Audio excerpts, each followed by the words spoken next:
Nagulat ako. Nagulat pa kita. Sorry. Akala ko yung katsikahan ko the last time. Okay, alright. Anyways, ask ko lang, marami nang lumabas na music ngayon, and sa new generation ng music, ano yung napupusuan mong kantahin sa sarili mong version?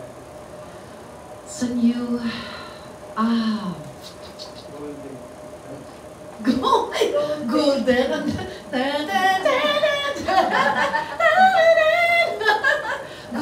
No, that's it. Actually, I'm still more of ano ba yung yung mga Korean hindi eh. Well, I'm still on the maski fast music na a bit of touch of J-Lo, Beyonce, ganun pa rin ako. I think yun yung babagay. Dapat kasi kung ano yung babagay sa akin, yun lang. Kung medyo masyado namang bagets, usually ang mga, yung mga Beanie, di ba? But then yung mga songs na ganyan, teka lang, mag-practice muna ako. But then yun yung mga, kasi yun yung mga genre ngayon, na talaga napupusuan ng mga generations. I mean, of course, I can do that. It's just that, siguro, either like a right song lang siguro. But then, their music, I would love to do it, definitely. Si Maymay, I would love to do it. Yung mga ganong tipong kanta. So, if I do an album, definitely something like that, or syempre, kasi meron na akong, ito teleserye, makapagdamdaming kanta. Siguro another like that, but then it's mostly my fast music. Para sa mga next generation. Pero ikaw po, ano yung proudest work mo sa acting and singing? Proudest? Ako, madami na. Para pagyayabang mo na nagawa ko to. Well, I guess, ang hindi ko talaga, for me, my proudest was when I won the 6th City Pop Music Festival when I was 9. Because that's where it started. My career. That started my career. So, sa singing yun siguro, ang pinaka. And then, isa pa is when I won Icon. The Icon, when I competed for Icon, CN Icon, and I competed for our country, Philippines. So, nanalo tayo. So, yun, isa sa mga proudest ko. And maybe na, kasi I've done concerts abroad. Kung yun ang proudest, siguro isa din is nakaabot ako ng Broadway, New York, for Here Lies Love. Sa acting, I've had nominations. I think nanalo ba ako ng Best Actress sa Oriang? I think sa tagal na hindi mo alam, GMA yun Oriang. It was a Viva Spotlight. I think, yeah, I won. So yun yung mga acting, mga accomplishments. Actually, it's mostly a lot. It's a lot. Pero yung proudest na kinanta niyo po, na pinagyayabang niyo na ako yung kumanta nito, na nag-viral to dahil sa akin, gano'n.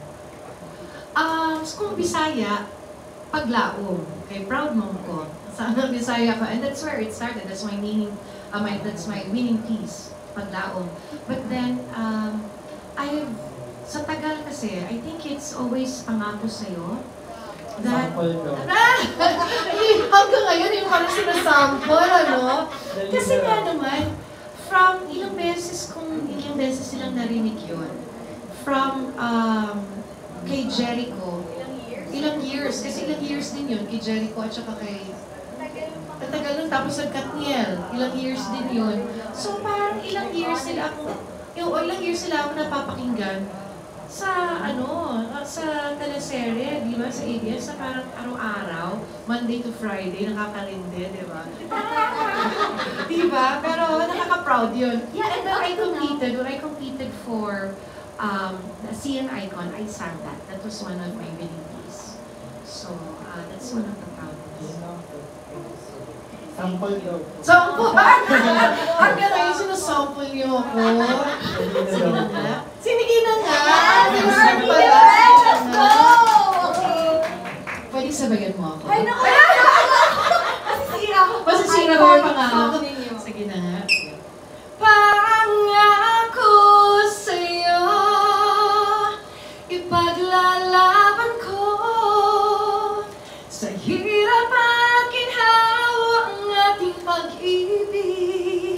sabayan niyo ako. Upang di makalayo kailanman, pagkat ang tulad mo ay minsan lang sa buhay ko. Pangako sa'yo ay minsan lang sa buhay ko.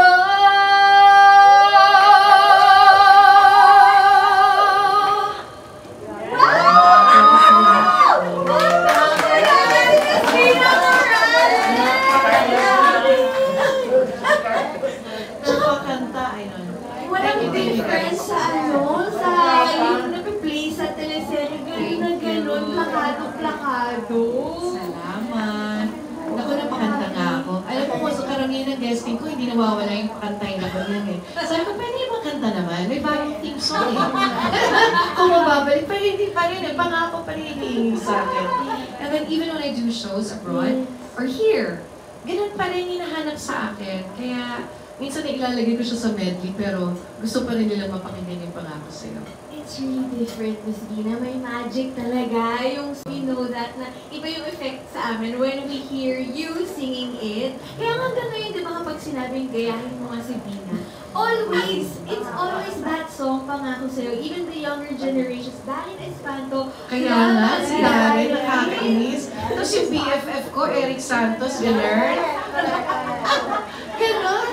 Oo, harap-harapan eh. Harap-harapan, Eric Santos, gano'n. Pero natutuwa ba kayo kapag parang, kasi it's also a sign na you've made it eh. Yung when people have an iconic song to associate you with. Siguro it's because of the distinct yung voice ko. And I'm grateful na nagagaya nila ako. Maski minsan, alam mo yung parang, ma-OA naman masyado.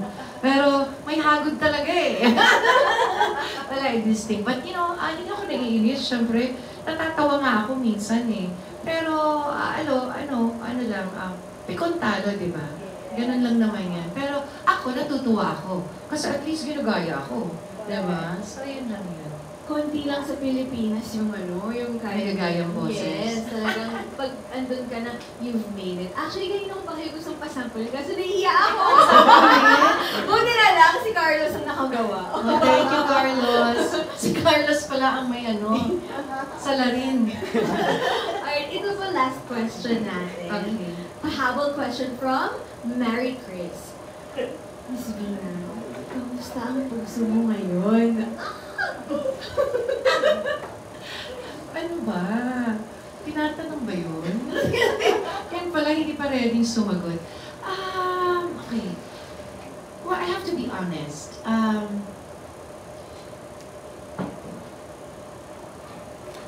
Yun naman na sinagot. Thank you guys. Thank you. Goodbye. Hindi masagot yung question, napakasimple. I mean, I've always been open naman na I wanna date, I wanna meet someone who's really right for me. But it just so happened na hindi nag-work out or parang hindi talaga para sa iyo eh. Kaya ako ngayon, ayokong pilitin ang isang bagay na hindi para sa akin. Kung alam mo yun, parang, kasi ako lang mahihirapan. Kung ipipilit ko talaga, hindi, kailangan maging kami. Hindi, kailangan, I have to work things out with this person, ganyan. Pero kung hindi talaga para sa'yo, tanggapin mo na lang. So, ganun yung outlook sa buhay ngayon. Of course, nakakalungkot, Gusto ko rin naman magkaroon ng siguro stable na love life, na I want someone to be there for me all the time, na pag may kailangan ako, pag may problema ako, may natatakuan ako. Nandiyan lang yung pamilya ko, pero gusto ko ng love life, guys. so I'm praying for that. Every day, I pray for my husband. Honestly. Because prayer moves mountains, and para sa akin, yun lang yung dasal ko. Ayoko nagdadasal sa yung dinidate or parang nakikipag-date sa akin. Ayoko. I always pray for my husband to be safe and kasi hindi ko alam kung sino siya. So, para sa akin, kung alam kong may meron namang someone for me, so ang pinipray ko sa kanya araw-araw na for guidance na sana makita na niya ako. Ganon ba na yun? But it's true kasi bakit ako magpa-pray sa isang taong dinidate ko or parang may gusto sa akin? O alam mo yun, parang kasi hindi naman ako sure sa kanya eh. So gusto ko maging sure. Kung sino man yung husband ko, pinipray ko kay Lord, kung sino yung husband ko, Lord, sana siya na yung pakilala niyo sa akin. Ayoko na ng iba, ayoko yung may kasi nagpapatagal lang siya. Diba? Ang tagal-tagal na eh. So, ang tagal-tagal na eh, no? Sa paghihintay din, hindi biro yun. But then, I always pray for my husband. That's my prayer every day for my daughter, Sienna, for myself, for my husband, and for my family. Okay, advance mag-isip. Sinusbina, no? Parang praying for my husband agad. Oo naman, sabi ko na diba? sa iyo, ahead of your time eh. I-manifest daw. Yes. Oo, through time siguro, para yun ang mga realizations ko. So I pray for my husband. Thank you for sharing so much of yourself with us this afternoon, Miss Vina. Thank you guys. Very much. I hope I answered all your questions. You did. So, ang ganda po ng ating conversation today. But before we let you go, what is your message for all of your fans, lahat po ng sumusuporta, lahat po ng nanonood ngayon via live stream? Go ahead. Sa inyo pong lahat, all these years na pagsuporta niyo sa akin, hindi niyo ako binibitawan, nandiyan lang kayo para sumuporta. I am grateful to you all, and I am really thankful. And I'm thankful to God for always giving me, for guiding me always, and for giving me good and right projects. For Star Magic, who's been there for me all the time. Maraming salamat sa pamilya ko. Alam mo, sa lahat lang talaga ng mga sumusuporta, maraming salamat talaga. Kasi hindi po ako aabot sa ganito kung hindi po sa inyong lahat. Kaya, I am grateful to you all. At sa lahat po ng press people na nandiyan dyan, lagi mo kayong, you are part of my life. Naging parte kayo ng buhay ko. Kaya nagpapasalamat din po ako sa inyo. Thank you very much. Thank you. Salamat po sa inyong lahat. May management. Peace, love. Thank you. And of course, sa lahat po ng sumusuporta ng Cruz versus Cruz, maraming salamat po. Naku, marami pa po kaming mga eksena na kailangan yung abangan. Maraming mga sampalan. Sampalutan, sakitan, iyakan, awayan, pero marami rin namang pagmamahalan. Kaya abangan niyo po yan. Marami pa hong eksena sa Cruz versus Cruz in GMA at 3:20 p.m. po kami. Every Monday to Friday. Thank you so much. At abangan namin ang inyong music next year. Ay, sabi niya yan, next year. Oo. Manifest yan. Yes, again, nasa listahan ng iyong manifest. Thank you very